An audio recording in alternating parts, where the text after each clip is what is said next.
With good news for today from Baptist Press, I'm Brandon Porter. Churches are taking another look at their security plans after 10 people died in a shooting at a Buffalo, New York grocery store, and one other person was killed the next day at a California church. While variables can exist from church to church in establishing or modifying security plans, the concerns and preparations are largely consistent, experts say. Just having a concealed carry permit doesn't prepare you for what to do in a congregation setting. It's about the type and quality of training, not just the number of hours trained. An intrusion doesn't have to involve a gun. Recently, pro-abortion protesters disrupted the services of a Catholic church in Colorado over the leaked Supreme Court opinion pointing to the possible overturn of Roe v. Wade. Your circumstances are going to dictate your tactics, one expert said. Be careful that a group or individual isn't trying to create the video moment that can be passed around on social media. Students at the University of Puerto Rico have not only a safe space to study, but also a safe space to ask spiritual questions. That's thanks to Ascend Network Church plant.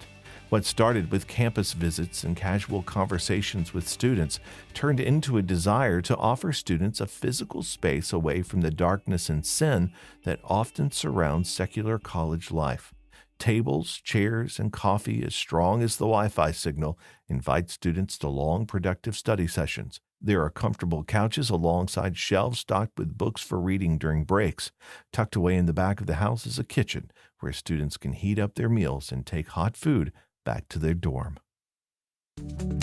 Good News for Today is made possible through our friends at the Voice of the Martyrs, a nonprofit organization that serves persecuted Christians around the world. Founded in 1967 by Richard and Sabina Wurmbrand, VOM is dedicated to inspiring believers to deepen their commitment to Christ and to fulfill His Great Commission, no matter the cost. Find out more and sign up for their free monthly magazine at vom.org/goodnews.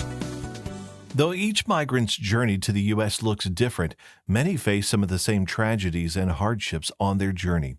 Hannah Daniel, a policy analyst with the Ethics and Religious Liberty Commission, says horrific violence, extortion from cartels, emotional trauma, rape and sexual assault, and a lack of basic necessities are commonplace for migrants on their journey to the U.S., especially for women and children.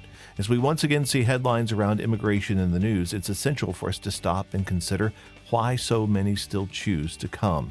Daniel says violence, corruption, and poverty are the three primary reasons people leave their homeland. You can read her full piece at our website, baptistpress.com. Thanks for listening to Good News for Today.